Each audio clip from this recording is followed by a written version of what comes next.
Hello, pet professionals. It's Coach Josh at Dog Walker University. I hope you're having a great 2016.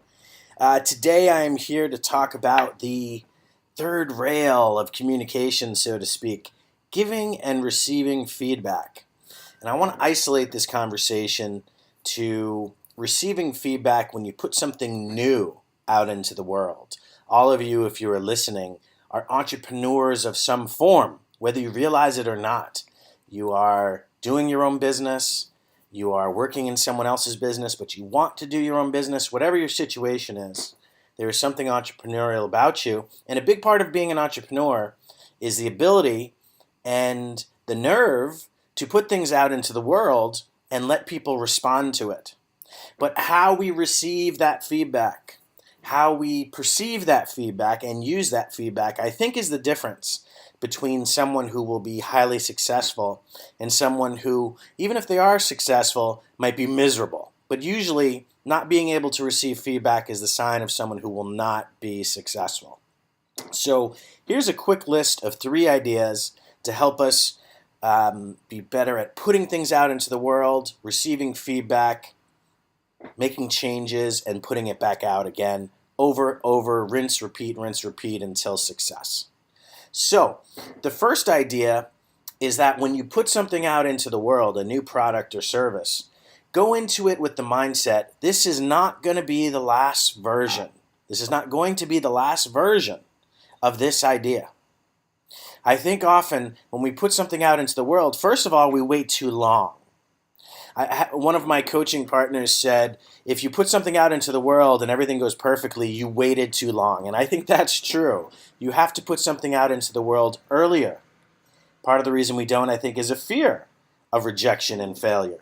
So, this is not the last version of this idea. You will make changes to it. You will, the word I use is iterate your idea.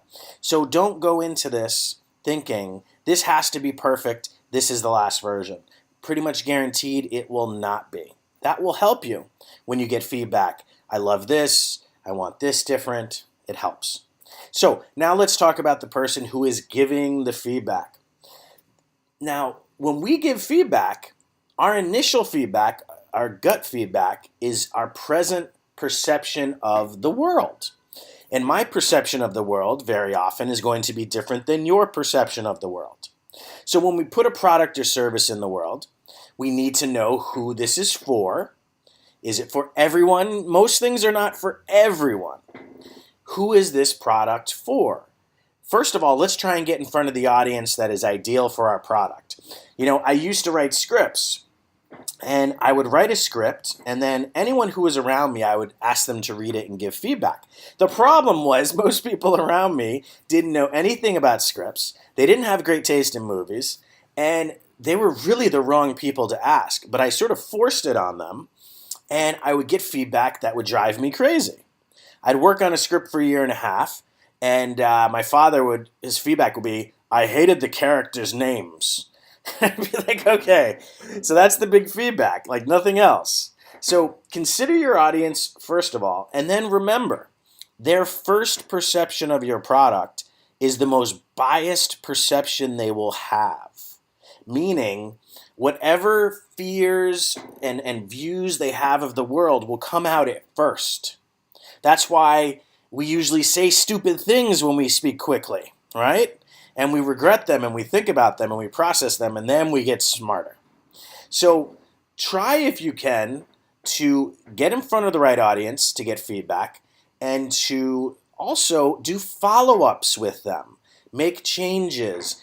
Keep exposing them to the idea and see how they feel over time.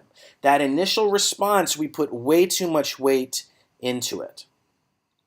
My third and last idea to help you be a ninja putting new ideas out into the world and being a bit vulnerable is to remove emotion from the feedback. If I told you that feedback was data, it was numbers, you probably would get less emotional than if you perceived feedback as, I don't love you, I reject your idea, I reject you as an entrepreneur, you're an idiot, what are you doing? Because in a sense, that's a conversation most of us have in our head when we receive feedback. So if feedback were data, And I'll give you an example. This is a very powerful lesson a mentor taught me because I was going crazy about this one client who owed me a few $100 and this one dog walker who had left my company and not returned the equipment that was valued at about $80. So my mentor said, tell me something. How much did you make this year? And we'd made a lot of money that year.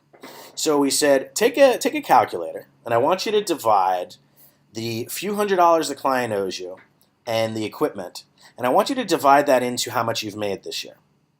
And I divided it into it, and it was literally like 0.00399. You know what I mean? It was like minuscule. He said, so if I told you that every year you would make you would have a loss of under 2 to 3% in your business of operating loss, would you accept that? And I said, absolutely, I'd sign up for that. And he said, well, look at the number you have. So it really removed emotion from it, because when I looked at it as numbers on paper, I removed the faces, I removed the words, and I was really focused on my business. And that to me is the key. Your product, your service, it's a little baby. It's like a 4-year-old baby.